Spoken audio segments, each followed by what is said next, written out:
Bismillahirrahmanirrahim. Assalamualaikum everyone. Welcome back to Notes from Nur Hidayah's podcast. I really hope that you have been keeping well and staying safe, inshallah. And inshallah, this series of the episodes is going to be slightly more interesting because it's going to be more reflective, storytelling, and I'm not alone lah, as you can see. I'm with Amellia, but I'm going to leave you to the introductions of yourself. Yeah. Assalamualaikum everyone. I'm Amellia and I'm the founder of QALBI. So Alhamdulillah, there's a collaboration between Posti KI, Ustazah Hidayah and QALBI, Umrah An-Nisa, which will be happening on the 1st of 12 October. Yes. Which is very soon, eh? Yes, very soon, mashallah. We are now in the month of August and we are very much excited about this Umrah journey that we're going to embark on. Alhamdulillah, we have sisters who have signed up for the trip, and inshallah, this is an open invitation. If you'd like to join us, inshallah, which is going to happen in October, you can definitely join our all ladies Umrah. Yeah. But more importantly, why we are together, at least on this three-part episode, is we want to share a little bit more about Umrah experiences, Umrah journeys. And what we did also was that we asked on IG stories with regards to your thoughts or your questions regarding Umrah, because I was sharing with Amelia earlier that it's quite interesting because when you go onto the internet, social media, there's a lot of conversations about how to do Umrah, the specifications, the rituals, but not everyone has been sharing about their own personal experiences and how the journey impacted them, or rather the struggles that come together with that journey. So we do want to open up this, hopefully, safe space for you to listen to our stories, hopefully inspire other people to share their stories as well, and hopefully it can give you a bit more comfort as you plan and put in the intention to want to join the Umrah trip, inshallah. Inshallah. Okay. So Alhamdulillah, we are now in our second part of our discussion. So hopefully you have enjoyed the very first part where we spoke a lot more about preparations for our Umrah journey. But for this episode, is the episode where we want to talk about the things that people don't tell us about going for Umrah. Because again, usually, you go for manasik. Manasik meaning an entire class where it teaches you about the technicalities of the Umrah. But every person has their own experiences. And there are things where you go for Umrah and then you're like, why did nobody tell me about this experience? So we are here to tell you. Of course, we are not able to tell you every single thing, but we will try our best to share from our own journeys, our own experiences, and hopefully it can help you to better prepare mentally for the journey ahead. But of course, not to scare you or anything. It's more of really wanting you to be touching the ground, on the same page, so that there are things that you can look out for when you go for your journey. But first, we actually ask questions on the IG stories about people's point of view. Okay. We asked, what is the thing that you experienced during Umrah that you wish someone had told you earlier? So we have prepared it. So we're going to just take and read it out for you, for you to hear it from the people. Okay, the first question is, don't panic when entering Raudah. Don't enter. Okay. So basically, Raudah is a place where you can go to in Masjid Nabawi. But we're going to save the story for later. But that's interesting. Don't panic when you go into Raudah. Alright. This one is, people will test your patience. MashaAllah. A lot of stories on patience. Definitely. Maybe you might test your own patience. Wallahu alam. Okay, you want to take the next one? Alright. Okay, this one. Okay, what's yours? Wear comfortable shoes. That's a very good tip. Yeah, wear comfortable shoes. The key is comfort Betul. right? Comfort before anything MashaAllah. Build stamina. So bukan sahaja kasut yang selesa, you also need stamina. Because if you listen to our first episode, we talked a lot about physically tired, right? Yes. Yeah. Okay, last one. Last one. Exposure to different cultures. That's another very real. Yeah, very real and different from what I expected actually. Yeah, because you meet like people from literally all over the globe, and everyone's trying to do the same thing. Betul? Yeah, mashallah. But yeah, so this is the part where we want to share more of our like journeys and our stories. And there's gonna be 3 areas of our conversation for this part. Okay, you know, if you notice, like quite a common theme was also a lot on patience. Betul. So we're going to talk about patience. There's the interesting input on the Raudah experience. So we're going to talk about Raudah, and then like the third part is, since there's the mention of like shoes and build stamina, we're going to talk about like the physical preparation lah. Do you want to share first about any story or experience with regards to patience? I think what makes Umrah journey ni special is because it's not only about the sweetness of ibadah tau, tapi it's actually like training patience in you.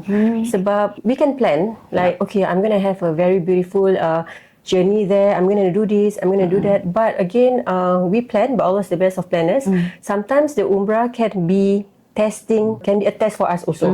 Yeah, so what I can share is that macam even before being there, you can be tested with a flight delay. Oh, true. Yeah, mashallah. and then or a flight yang hovering up there dekat sky tu yang tak boleh turun because you know they are not able to land. So these are all parts of patience that Allah is trying to train us in terms of handling people there, because when we do tawaf, and especially during like peak season, you can't even walk. You don't even have space to walk. So you know, like people are pushing, and that's something that macam I didn't expect, because I didn't think that, you know, like macam people would push and all. But yeah, again, like this is how Allah is trying to train us to be patient. So Umrah is not only about macam, oh, I'm going to hold the Kaabah, or I'm going to do the tawaf, or I'm going to, you know, like pray 5 daily prayers there. Tapi also in terms of patience, you focus on your niat and your intention, why you are there in the first place.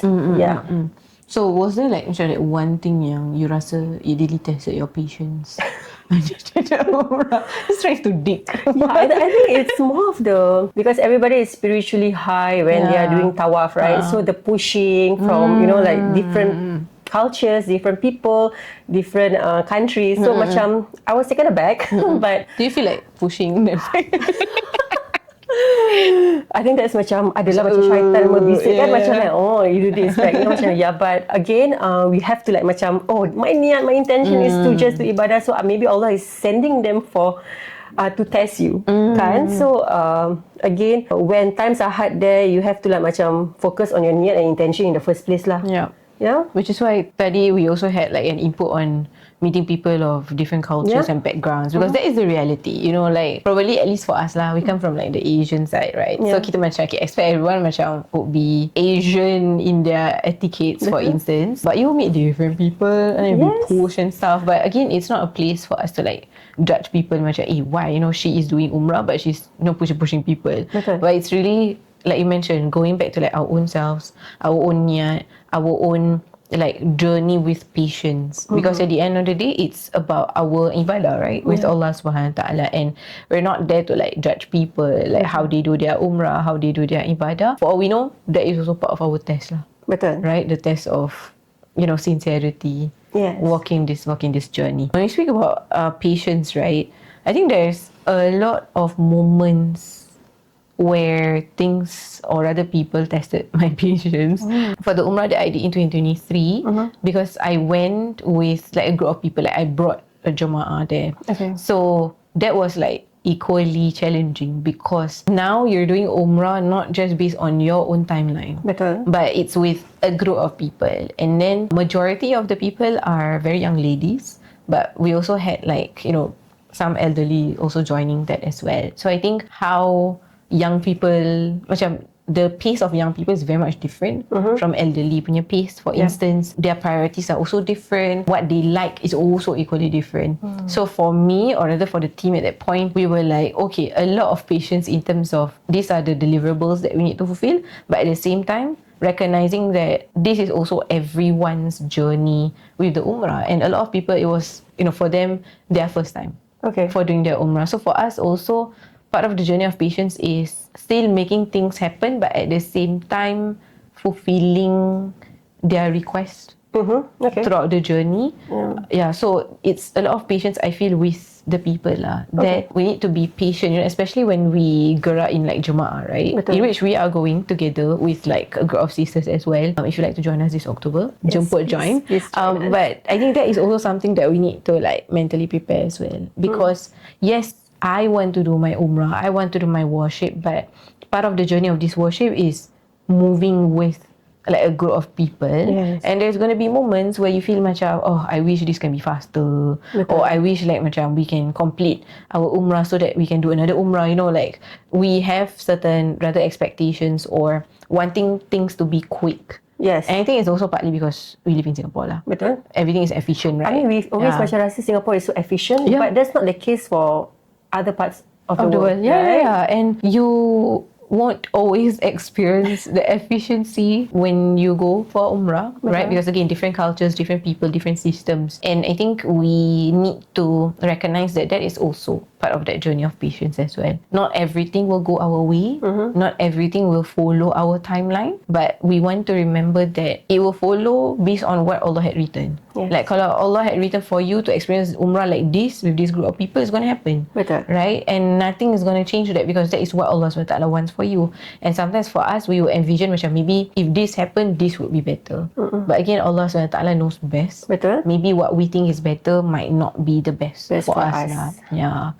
So it's like the first part of our like storytelling on patience. So if you have any like stories about patience that you want to share with us, just feel free to like share your thoughts on the podcast. But the second theme, since someone spoke about Raudah, I think we need to talk about our experiences in Raudah. So do you have like a specific experience to share?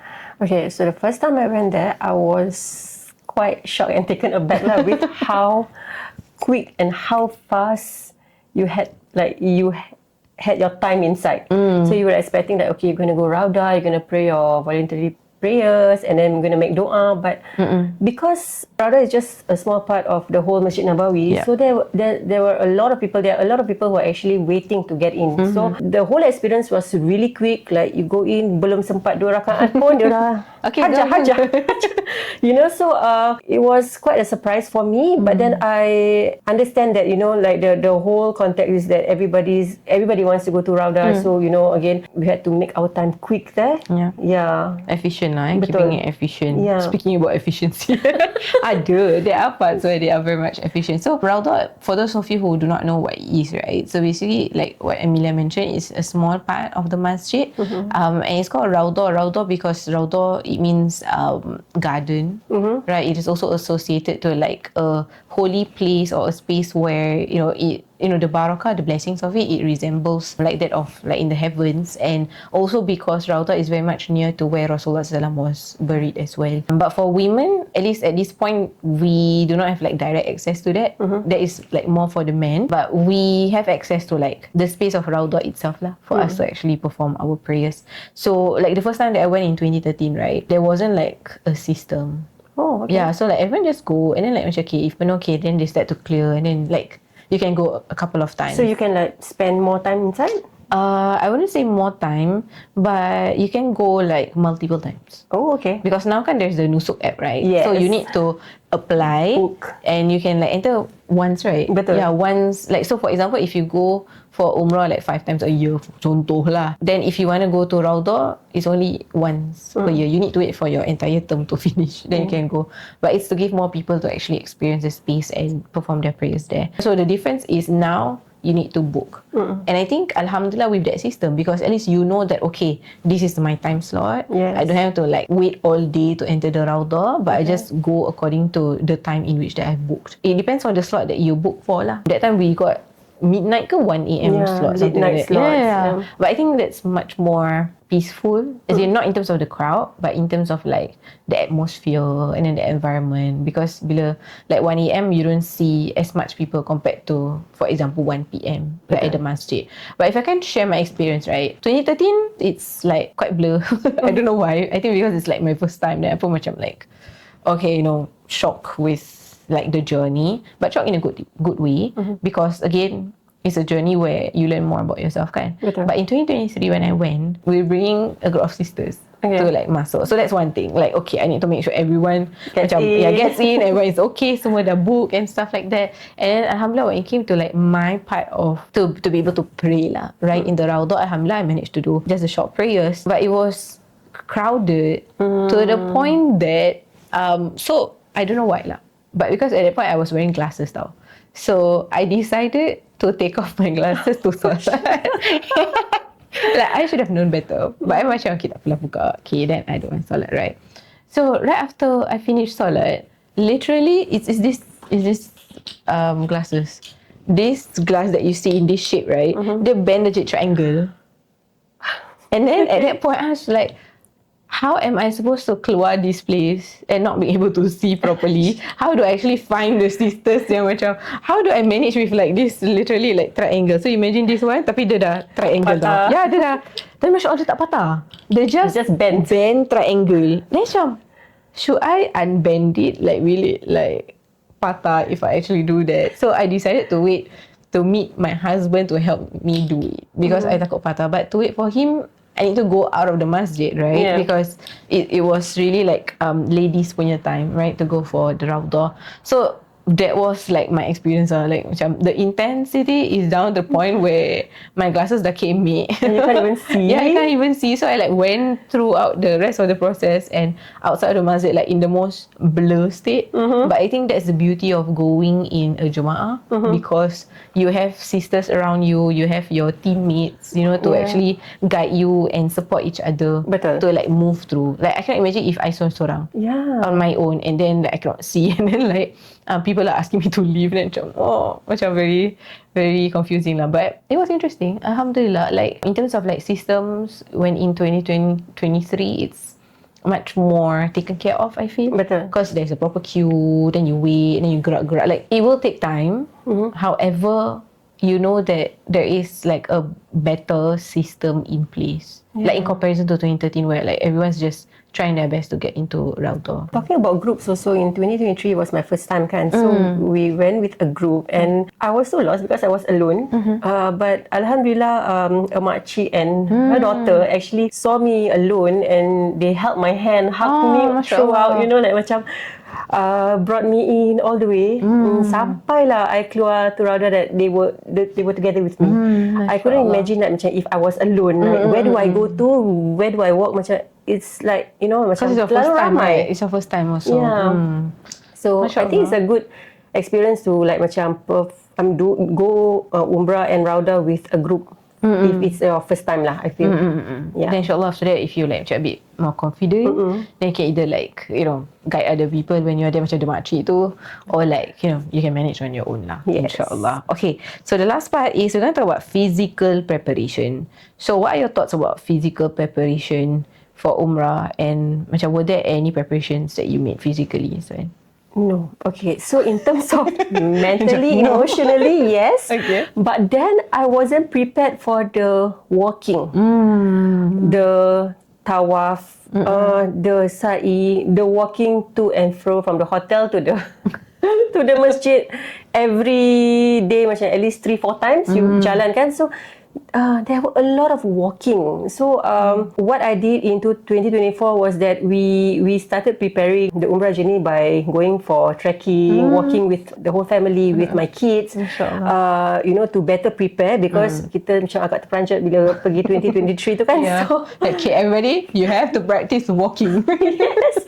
So yeah, and shoes are very important, because you walk all the time, you walk and walk, so you need like really proper shoes, very comfortable shoes. And I brought shoes there, but sampai sana I beli slipper yang senang masuk, senang, you know, like macam senang pakai, so that it's easier for you to macam tanggalkan and pakai your slipper wherever you are and wherever you go. Yeah, so that's the preparation in terms of comfort for your legs lah. I second that. There's a lot of walking, definitely. What you wear is also equally important, right? And I like you brought up about macam something that is easy for you to like slip on and like take off. Because there's going to be a lot of that as well, right? Because you dah walk and then okay, I need to enter masjid, buka, and then I need to leave masjid and then pakai balik. So what is comfortable, what is much more easier, basically just making the process easier for you. Because you cannot make the walking easier because the walking is part of the journey. Like we're supposed to also feel what the earlier pilgrims went through, like what Rasulullah went through, like even when you mentioned Sa'i kan, Sa'i is going to and fro from Safa and Marwa. That's literally the journey of Hajar when she was like looking for water for her baby, and that is Nabi Ismail alayhi salam. But of course the context is different lah. Right, for us now when you go to Sa'i, there's aircon, there's like marble floors, there's covered. Ada aircon lagi, like what? And then there's like Zam-Zam at the side. If you thirsty, you can minum Zam-Zam sekejap. Is it still tiring? It is still tiring because you have to do a lot of walking, like to and fro. So I hope that we can like internalize that part of the seerah or that part of the history that happened for the early believers. But yeah, walking is a lot. So I think for me, because like when I went, I guess I'm like quite young. So like it doesn't affect much at your youth age. Macam inshallah you have all the energy that you need lah. But it really goes back to like how you live your life in Singapore, I feel. Yeah. Because if I remember when my in-laws wanted to go for their Hajj or their Umrah, because my father-in-law drives a lot. So my mother-in-law will purposefully plan for them to like take the bus, for them to walk, for them to use less of the car. Okay. Because you are constantly like dependent, right? To move from one place to another. So she makes it a point where, okay, we're going to get proper shoes and we're going to practice walking. And just get your body used to walking before you actually walk. Because imagine kalau you tak suka walk. Betul. I think kat sana, the only thing you have to do is walk lah. You have no choice but to walk. Yeah, and even the tawaf requires a lot of walking. Like you mentioned, to and fro, like the hotel to the mosque, also a lot of walking. But I think what's also helpful is you see other people walking as well. Betul. So you macam semangat sikit because people are walking. Yes. So like, okay, let me just walk lah, right? But preparation on this end is really, really important. Correct. Yeah. So inshallah, the last part of our conversation for part 2 is to wrap up with what surprised you the most during Umrah. Do you want to share first? Okay, I feel that it isn't about the travel itself. It's about coming back to Singapore with feeling very grateful and thankful and an inspiration for me to even do better, be a better person daily lah. Yeah, that's what surprised me the most lah during Umrah. Yeah, for me, of course, it's one of the things that I mentioned earlier, how the journey of Umrah really reveals to you more about yourself than anything or like than anyone else. And of course, it's not like to demotivate us or anything, but it's a constant encouragement for us to recognize that I have the potential to be better, to do more, to be a more pleasing servant of Allah subhanahu wa ta'ala, inshallah. So alhamdulillah, we have come to the end of this part of our Umrah discussion reflection series, and I do want to leave you with one reflective question. Hopefully, as you have been listening to the episodes, it's something that you can reflect on and think about, inshallah. And that is, which preparation matters more? Is it only just packing your suitcase, packing logistics for the Umrah journey, or is it actually preparing your heart? Because based on our stories and conversations earlier, you may have noticed that it is less on the technicalities. Of course, there are important technicalities to consider, but more importantly, there's a greater preparation that we need to have. And may Allah make it easy for our preparation. And since this whole series is also about sharing our excitement for the upcoming Umrah trip that we're going to go together, we would like to invite everyone to join us as well. But I also acknowledge that perhaps if you are listening right now and then you have planted the intention to perform your Umrah, not everyone who is listening today will be going for Umrah this year, right? Perhaps it's an intention that you planted and it's going to be in the near future, right? Allah subhanahu wa ta'ala knows. But the reality is all of us can begin that journey of preparation, and that it all starts with our intentions. Betul. Yeah. So if you have the intentions or the niat to actually perform Umrah and you feel that you would like to go with a group of sisters, kita sangat-sangat mengalu-alukan untuk you join us for our Umrah Anisa with Pusti QI, Ustazah Hidayah and QALBI on the 1st to 12th October, inshallah, this year. You can contact us, contact either of us, inshallah, and I think the banner will also be up. Yes, so, yeah. Inshallah. So all the details on the banner, or you can visit like the description for more info and details, inshallah. So that's all we have for this part of this episode. Hopefully it has been a beneficial, reflective journey with us, and hope for you to join us in the next episode, inshallah. Assalamualaikum.